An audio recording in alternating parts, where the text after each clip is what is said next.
Welcome everyone to Quantum Leap. I'm your host, Toyin Umesiri. Today in the studio here in Aurora, I have incredible special guests for you from the Women's Business Development Center from both Chicago and Aurora. Thank you, ladies, for joining me.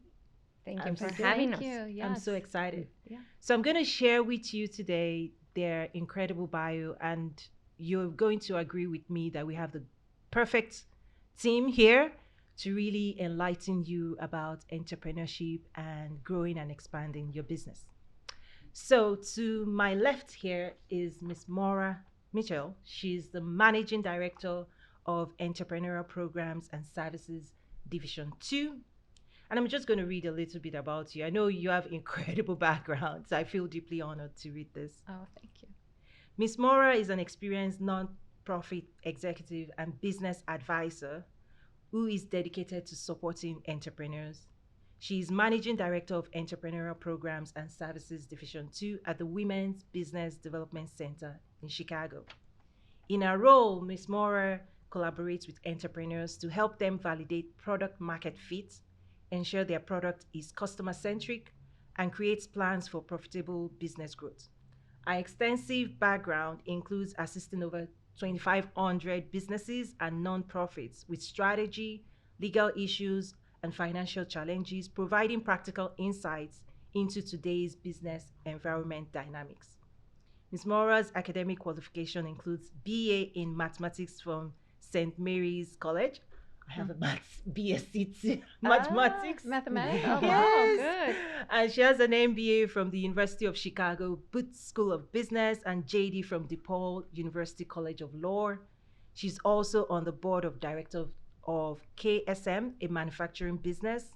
This definitely equips her with the knowledge and skills necessary for her responsibility. Thank you again for being here. Sure. My pleasure. Thank Awesome. you. Thank you. And to my immediate right is Miss Minerva Kalatuyot.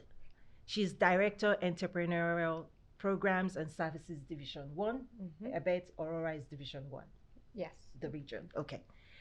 Ms. Minerva is Director, like I shared, of Entrepreneurial Business Programs and Services at the Women's Business Development Center in Aurora office. She provides one-on-one and group advising in English and Spanish to women entrepreneurs that want to start or grow their businesses. She also provides training and educational programs for entrepreneurs and small business owners. Ms. Minerva has extensive experience developing international strategies that enable companies to expand and grow their markets, as well as in the food and beverage industry. She also has entrepreneurial experience.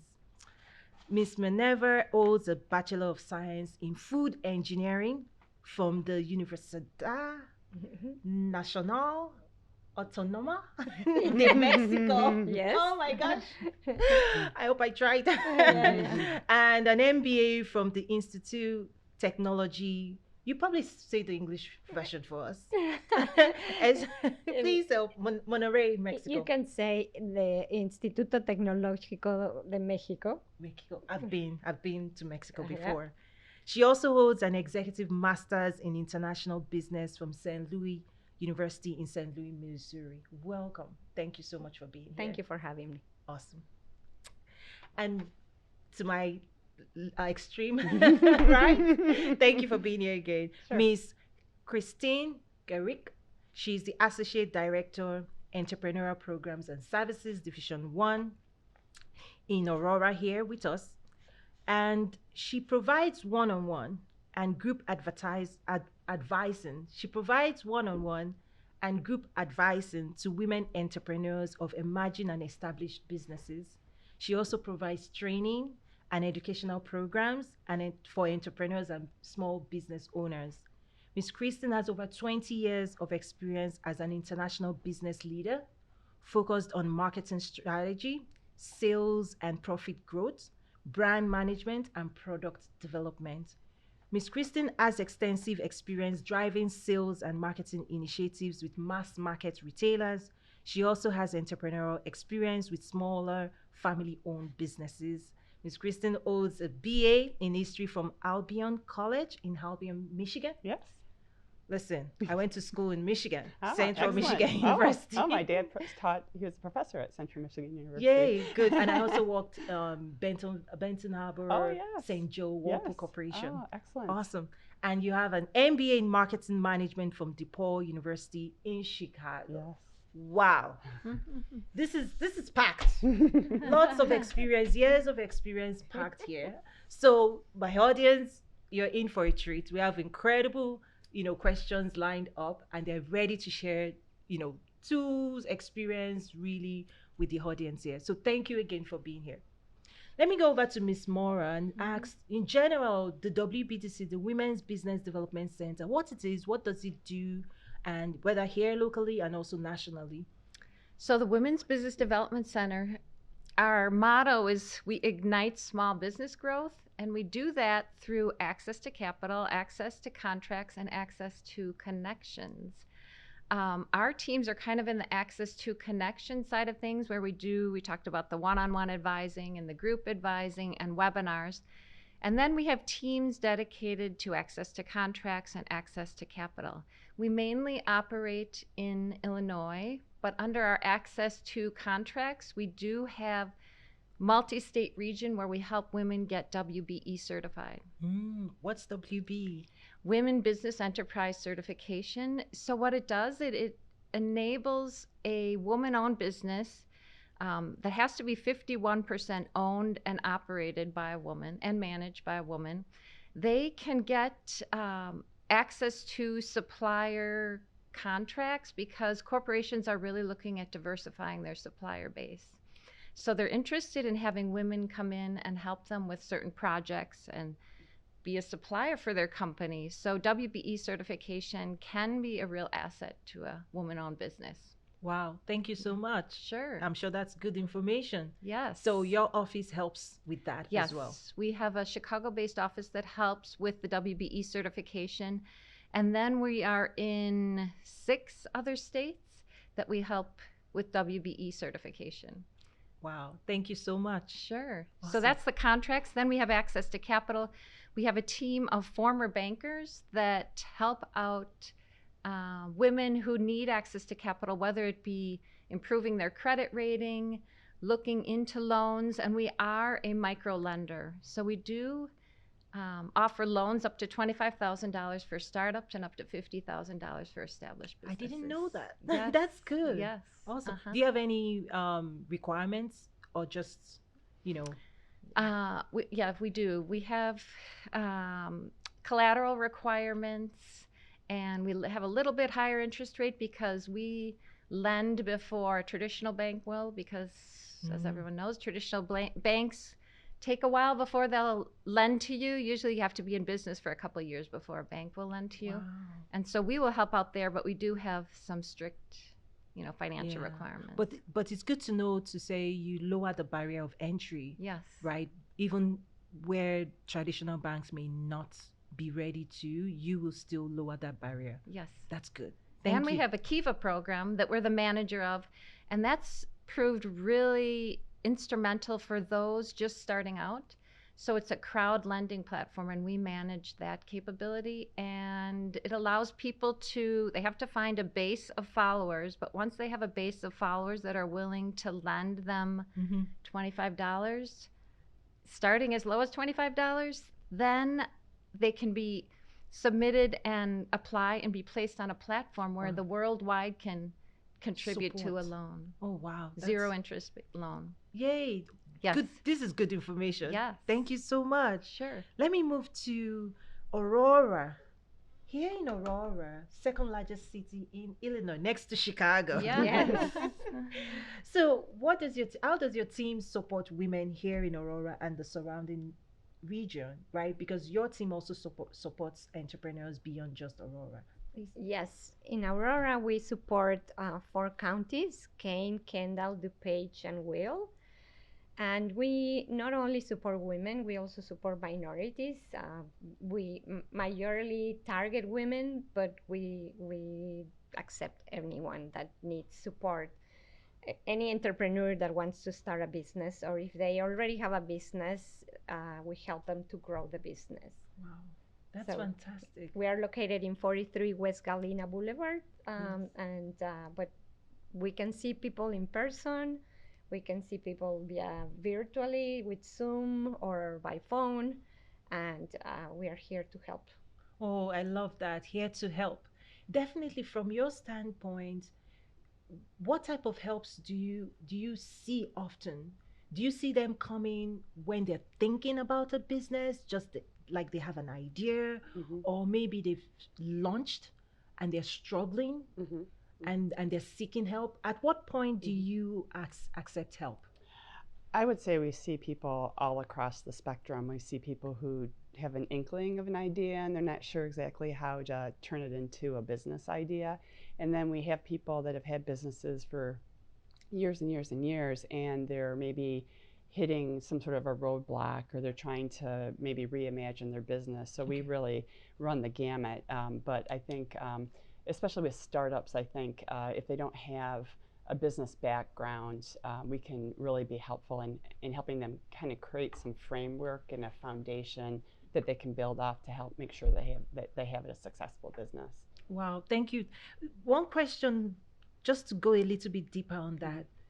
Do you usually require them to have a business plan, or do you help them with a business plan? I think there are We, different schools of mhm, thought around mhm. business Yes. Yeah, plan. yeah.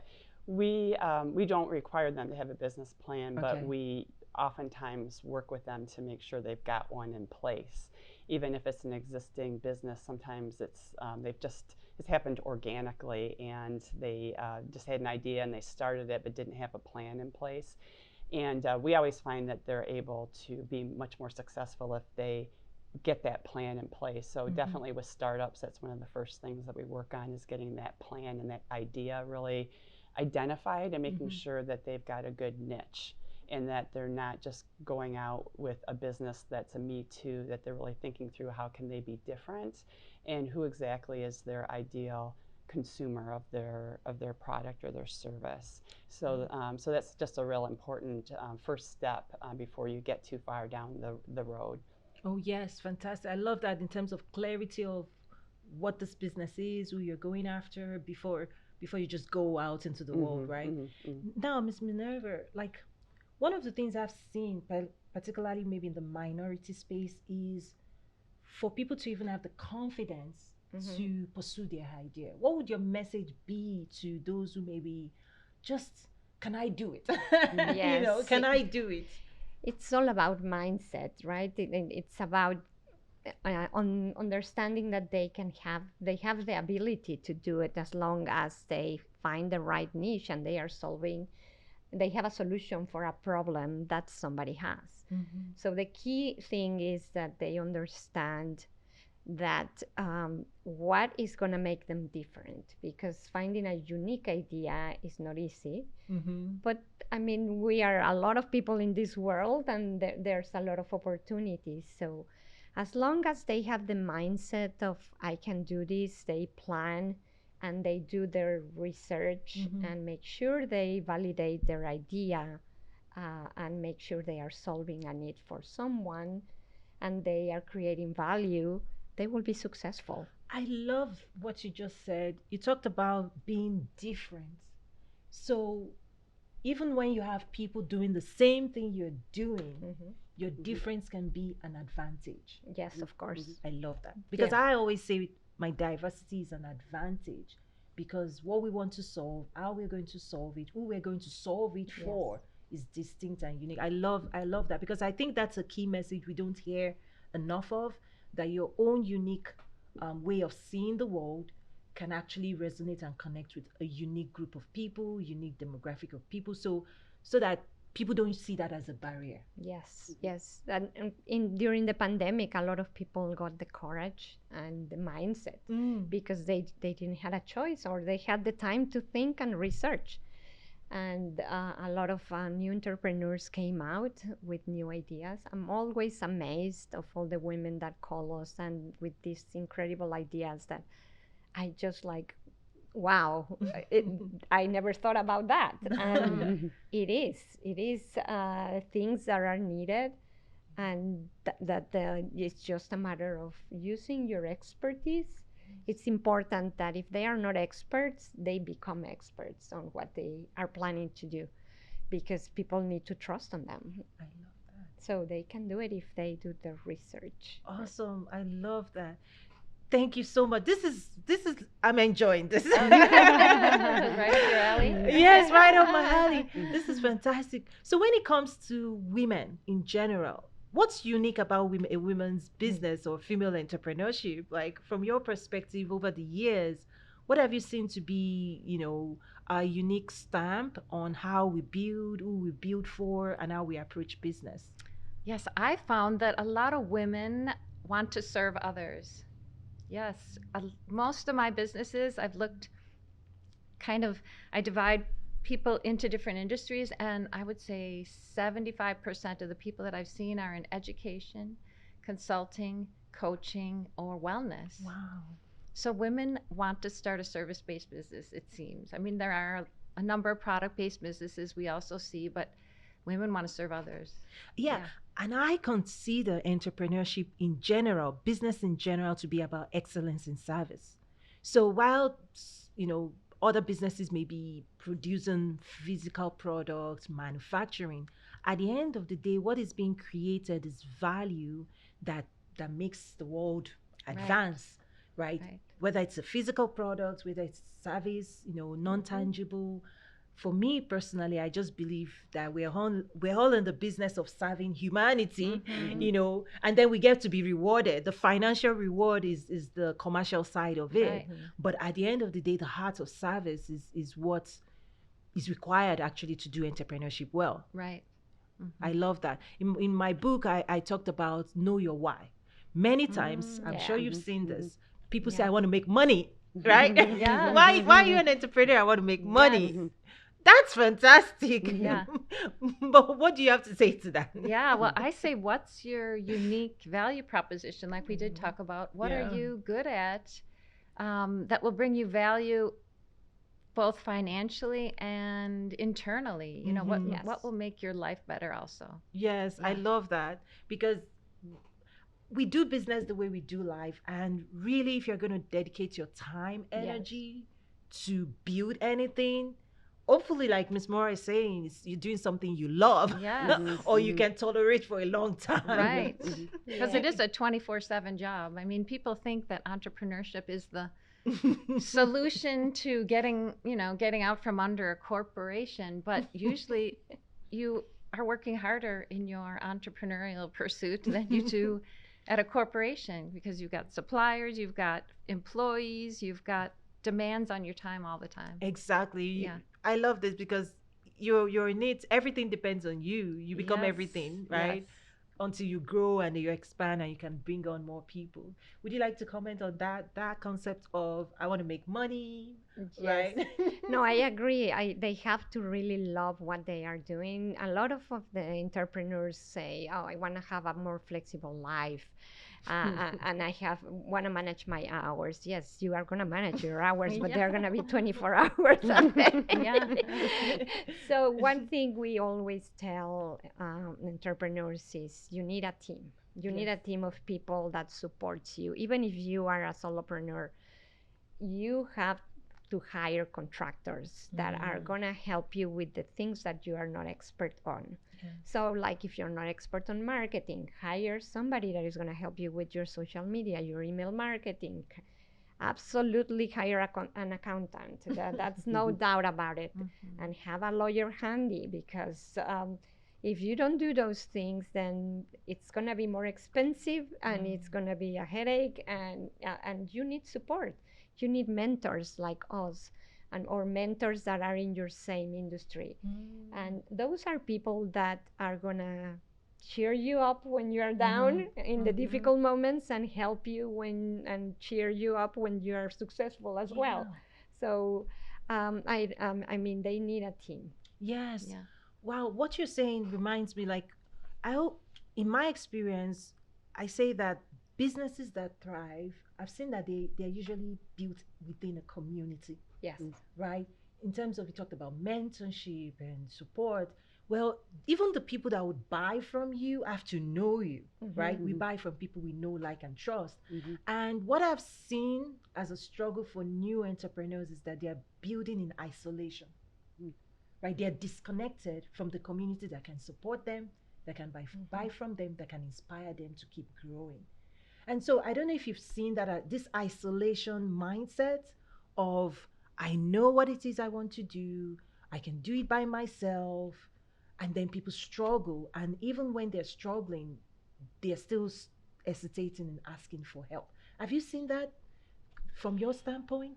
Well, I just think that sometimes people think that because it's their business and they had the idea and they got it up and running, that they have to have all the answers, and they put a lot of pressure on themselves to not to not reach out to the kind of the broader community to help them. And I think that's what we find a lot with people who come to us for advising assistance, is they're kind of at a dead end and they don't know what to do, and they don't really I don't think they appreciate the ecosystem that's around them until it's kind of brought to their attention and they realize that they don't have to have all the answers themselves. That is huge. I see that a lot. And it's almost like a phenomenon that keeps repeating itself. And for me, I even traced it to the traditional education system Mm. and from the employees, those who are coming from being employees and transitioning into entrepreneurs mindset, Mm-hmm. is that the employee mindset makes us depend on ourselves, right? The traditional Mm-hmm. education system says it's just about me, right? And so I think that transition has to do with seeing the world as there's a lot of people out there that literally want to help you succeed. Mm-hmm. Yes. Mm-hmm. Your success is their success. The city wants you to succeed so you can Yes. pay taxes. Yeah. They want you to hire Yes. people. They Mhm. want you to grow. I think that's a surprising information for new entrepreneurs, particularly coming out of the corporate, because I came out of the corporate space. Mm-hmm. I was lucky enough to have built mine in an ecosystem that supports the world's biggest company. So Mhm. that mindset is already embedded to say there's only so much you can achieve by yourself. Right. Yeah. But in community with the right people, there's really no limit to your success, because your success is my success is your success, and together we can achieve so much more. Mhm. So I think that that's something that I would love us to keep putting out there, just to encourage people, because there's incredible support in the city, in Yeah. Chicago, in Aurora. Mhm. As we bring in guests, some of my listeners are going, I didn't know about SBDC. I didn't know there's SBA support. I'm calling my SBC. They've been calling, and so please call them. Please call, yes. Call them. They're here to help you. So let me ask this question. From a challenge standpoint, I think we've mentioned it a little bit. What are the biggest challenges that you've seen entrepreneurs face? I'll start with you and then go to Miss Mora, and then we'll be back Okay. to Miss Christine. Access to capital. I think the entrepreneurs think that starting a business, it can be done with no money sometimes, and they call and the first thing they ask us is, "Yeah, I need money for my business." So they have this wonderful idea, but they don't have money. And unfortunately for startups, the sources of money are limited. They could be, they start with their own savings, with asking family or friends. They can find angel investors. We do have a very wonderful source that is Kiva crowdfunding loan. And then there are grants that they could be for minorities that or for certain goals or specific objectives that either private corporations or sometimes the government brings out for people. But unfortunately, there's not enough money out there for startups. So they have to realize that it's not only good enough to have a great idea. They have to understand what are the startup costs to start that idea. And then with that in mind, then find the money from different sources. Financial institutions do not lend to startups. They need a startup for a bank. It's 1 or 2 years in business. Okay, so they have a requirement for at least a year or two. Yes. So there are ways, there are other community institutions that lend to startups like Allies for Community Business and other organizations. So we can help them understand where the money can come from, Mm-hmm. but they do need to understand their startup costs Yes, financially. financially. So the financial planning, long term, short term, long term. Yeah, and I don't want to be negative. There's options. There are Okay. options out there, but Yes. it's about planning. Yes, but it's very very important to Yes. not underestimate, your financial requirement to grow your business. Yes, and understand what does that mean. What does it mean? Awesome, thank you. And for you, Ms. Mora, as well. I would say it goes back to being the individual versus the community. An entrepreneur really needs to solve a problem, like Minerva said, but they have to get out and talk to people about their problem. It can't just be talking to their family and friends. Oh, my mom loves my banana bread. I'm going to start a company selling my banana bread. You have to get out there and test your idea. So let's say you want to offer human resource consulting. You have to get out and talk to a number of small businesses to see if they need your services before you decide that that's where you're going to put all your money and your ideas. So it is getting out and testing your idea, making sure that you have product market fit and validate your idea out there. I love that aspect because many times you find people building in isolation again, Yes. making a lot of assumptions Mm-hmm. about who's going to buy. In fact, we're typically so excited. Yes, that's the thing. And then we run into the marketplace Yeah. and then crickets. Yeah. and it can be so, I think that's probably the first disappointment Yeah. that entrepreneurs face Right. is that what they believe to be true is not proven true. Yes. And usually it just takes a little iteration on the idea. You get out there and, okay, I'm going to do human resource consulting. And maybe the service that I'm going to offer, no one really needs. Yeah. But just tweaking that idea a little bit, then sometimes you get a market reaction that works. Right, Yeah. right. So which one is better? I find that sometimes people build and they're looking for who needs it, Yeah. or people in community find a need and then they build for the need. Yes. Yes, that's much That's better. it. I like that. That's the way. Yeah, Find the need. Yes. I find the need, but I think we get to that second part with experience. I think that's where experience kicks in. The experienced entrepreneur learns from not making assumptions that people need my solution. And over time, you're going, oh, where's the need? Right? I can meet the need. If there's a need and people are invested in financially addressing the need, then that's a business opportunity. Yes. But if there's no need, but I'm just in my own mind, in my own world, it's not to say that you cannot innovate, but I think it's more expensive. I think it's more expensive to bring into the marketplace a solution that people don't know that they need. You have to invest heavily in marketing to educate people about why they need this. Yeah. And then you have to invest in marketing to also tell them why the value is the value. And you almost have to convince them that this is not a free solution, that you have to pay for it. Right. And I think it's a uphill battle. And I want to encourage, like, those who are savvy, experienced entrepreneurs do better at releasing new solutions into the marketplace because they understand the process. They have funding, they have the money, they have the relationships, right? So it's a new runway. That's why you see the ecosystem of those who started Twitter and Facebook. These guys have a lot of experience, so they are able to innovate and then lead the world into the future. But if you're new, without experience, without skill, and this is your first attempt, I think finding a need is the fastest way to success. Finding a need and meeting the need and being the solution is the fastest way to achieve success.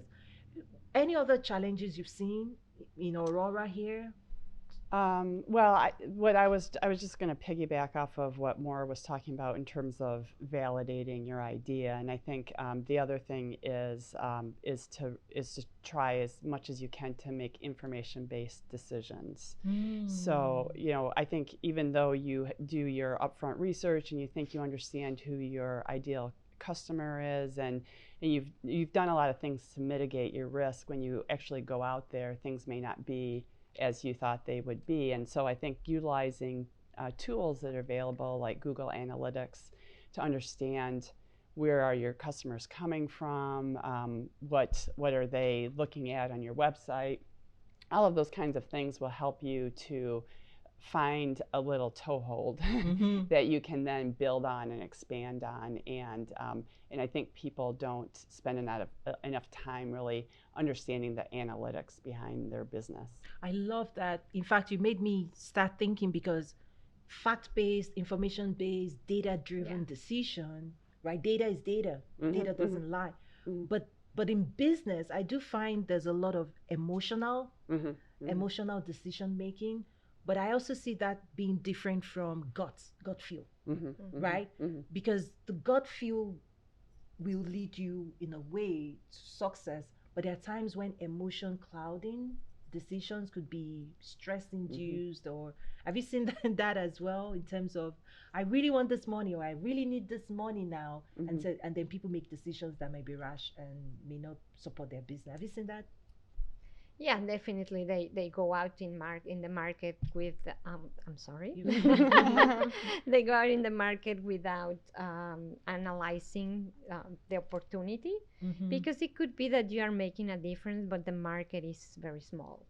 Okay. And so the market has to be big enough for you to be profitable and earn the money that you are expecting to earn. So that is part of that analysis. And I don't oppose for people, for example, they are opening an online business, and I encourage them to go out and do it, and don't be scared of doing it, as long as they really understand that they have a differentiating point.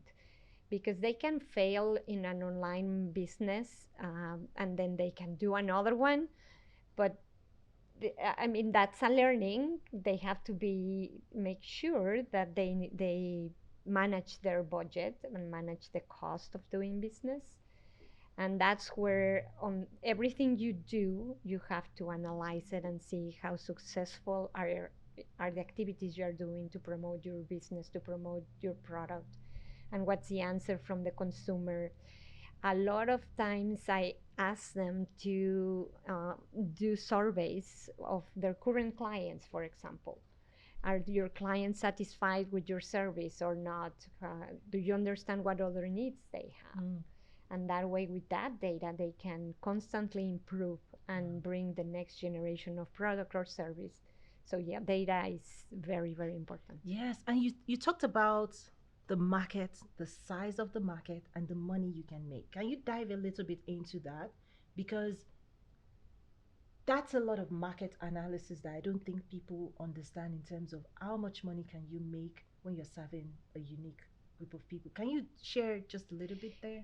Well, every industry is different, but they can even start by understanding what are the profitability, the average profitability of certain industries, to have an idea how profitable this industry is, right? But more important, they need to understand their financial statements. They need to have cash flows, balance sheets, profit and loss statements that they understand. They can have an accountant or a bookkeeper that can help them do those statements, but the numbers are their own numbers. Entrepreneurs need to understand what those numbers are telling them. Is it the revenue that I'm getting big enough for me to be being profitable? And the perfect example is the childcare industry. The childcare owners, they need to understand their break-even points. How many kids do I need to have in my home to be profitable? And for that, they need to understand the cost of serving one child, and then it's not an easy task. It's not an easy task, but it's something that is very important, that we work very hard with all our entrepreneurs to understand their break-even points, to understand the trends in the revenue, to understand if they are profitable. Yes, wow. Thank you so much. That's really good information. So let me move to Miss Mora from Chicago. Within your facility, you also have a SBDC, an ITC, and then the WBDC all combined. Yes. Right. The WBDC is the top organization, and under those are the SBDC is funded by the Illinois Department of Commerce and Economic Opportunity, and then we have 2 women business centers. They're funded by the Office of Women and Budget Opportunity or something. OBO, yes. From the SBA, the Small from Business the Administration. Yes. Yes, and then we have our Women Business Certification Team. They're funded actually by the fees that are charged to get WBE certified. We also have an Apex Accelerator that's now funded by the Department of Transportation. So we have all these different funding groups that help us do our work. We have a team that does established business services, and they're funded by corporations. They have a lot of corporate funders. And so we have a wide variety of funding that helps us do our work. There That's are good. 40 of us that work for the Women's Business Development Center in all different In capacities. downtown Chicago, right? Yes. And well, then we have the Aurora office and Yes. then the other offices. Yes. Yeah. What can cities do more of? What are they doing well? What can they do better at in terms of just keeping the entrepreneurship ecosystem alive and well and fully inspired to keep investing time, energy, and resources to grow businesses that help grow the city? Any thoughts around that? I think it is awareness. So Awareness. in Chicago, we have Chai Biz Hub, which is a centralized hub of information where you can find out events that are happening. You can find out what resources are available, what advising, what lending opportunities there are. So people just need to be aware of Chai Biz Hub, which people And no, are wasn't not. that Kenya Merritt's? She used to. She was in BACP. She helped out on that team. Okay, Yes. okay. Yes. Yeah, so Yes. awareness is number one. Yes. And I think especially in our underprivileged communities, they need to be aware of community and of resources within their neighborhood. We find that a lot of people do not have, we talk about getting out and talking to people about your idea and testing your assumptions. Well, if you don't have anyone in your neighborhood that you know has the need that you want to serve, it's very difficult. So they need to be introduced to new resources, to new communities, to people that they can talk to. So by offering our, now especially virtual really helps because people are meeting one another from across the state rather than within one community. I think it really helps if there's a network of people that they can use as their resources. I love that because to your point, I see people going online for help, but they're missing out on actually what's happening in their city.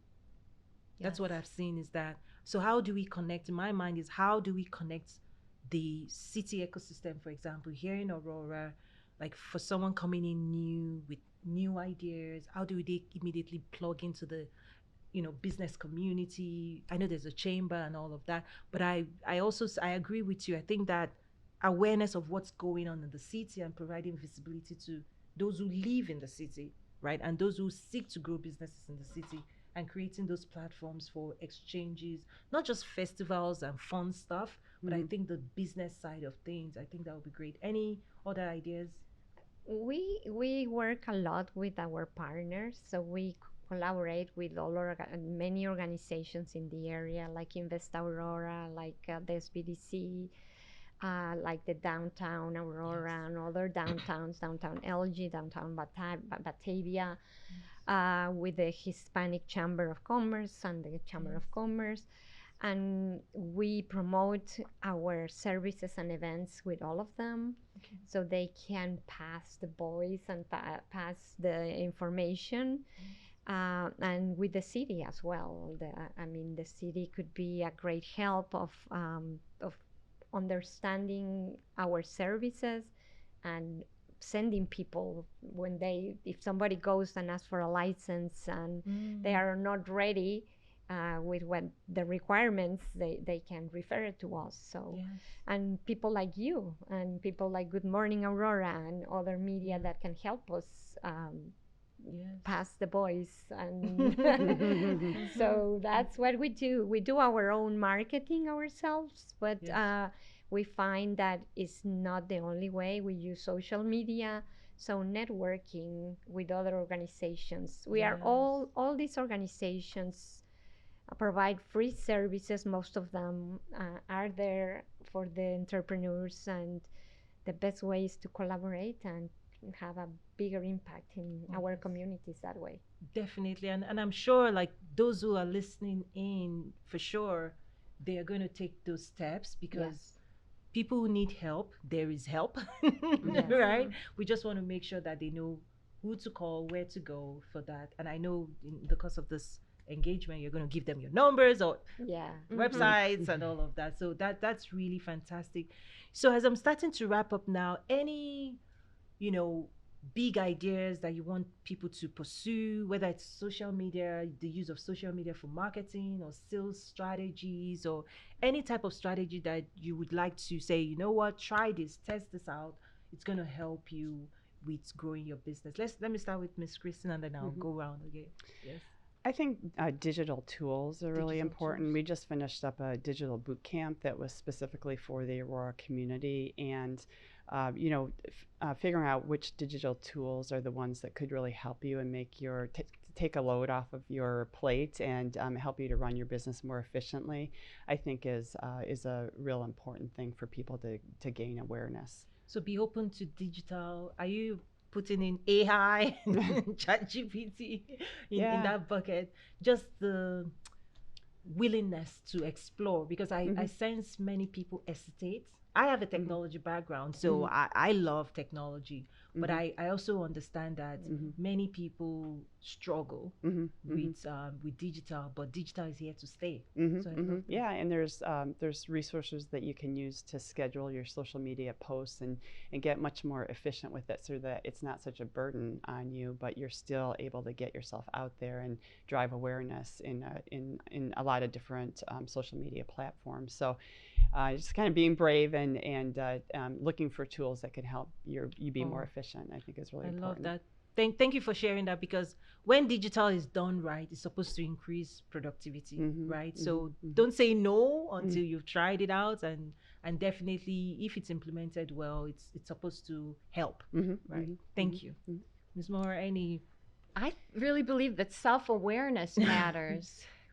Are you going to be a good entrepreneur? Do you have the strengths needed to pursue your own dream? What strengths do you have? What weaknesses do you have? Because like we said, you have to have a team that backs you up. So if you're strong I know I'm strong in finance, but weak in marketing. So on my team, I have a marketing assistant. You need to know what you're good at. You need to, be confident and flexible and resilient.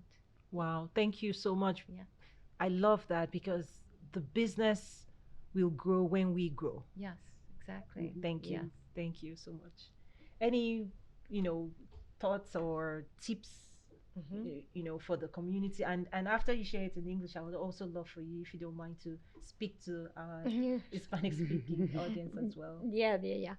So again, I would end with what I started. It's mindset. It's mindset to do things the right way. It's mindset to don't be afraid to have mistakes and find solutions for those mistakes and learn through the journey. So they can do it. We can help them, and it's an enjoyable journey if you do it with a good mindset. Yes. Español. En español.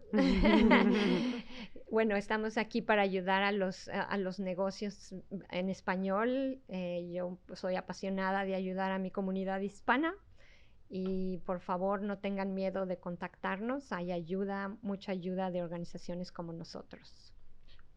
Thank you so much. Okay. Okay, and one of my special questions, this is just a leadership success tip. you're achieving success in your space. I know success is this journey that we all go through to find our unique fit in the world and to be able to serve. So any top one, two tips that is personal to you that you believe has helped you, continue to achieve success in your space, in life, whether it's work-life balance, just your thoughts on that, and just to leave that with our audience. I'll start with Miss Christine, please. Yeah, I would say for me that the two things that have been a through line through my career is focus on planning and communication. So I think with planning, making sure I know where I want to go and that I've thought through the steps that I need to do to get there. And then I've always focused on just trying to over communicate, I think, and because I've just found that if people know what you're trying to do and they understand the vision, you can bring people along with you and you can build that community of support if you're able to communicate well. I love that. That's very good. Thank you. Yeah. For me, relationships, building relationships. I love building relationship personally. I am a person, a people, how do you say that? People person, yeah. People person. So building relationship and maintaining your network. The other thing is learning. I love learning. Every day I learn something and continue through your life learning. Oh. That's so good. Good stuff. Yeah. Miss Moore. So I recently took an assessment called Sparketype Analysis. It's a free test. I recommend everyone do it because along the lines of being self-aware, it reaffirmed that I live to learn and I love to make order out of chaos. So, and this has guided my career. I am really a Jill of all trades. I know, I tell everyone that I know a little bit about a lot, but it has really guided me along the way. And I'm happy when I'm learning and when I am systemizing things.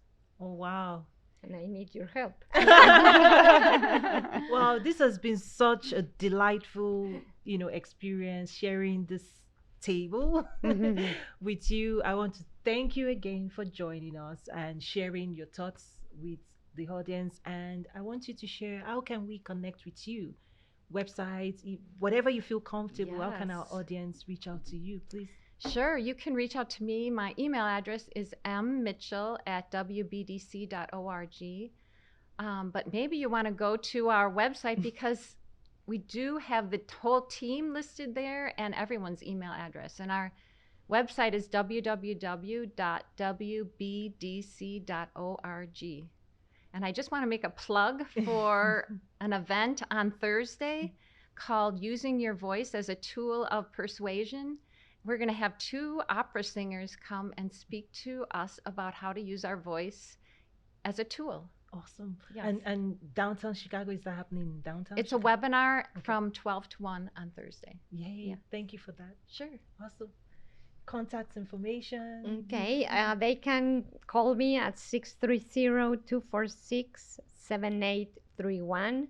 Send me an email at mcallayud@wbdc.org. Or also go to the website wbdc.org. Yes.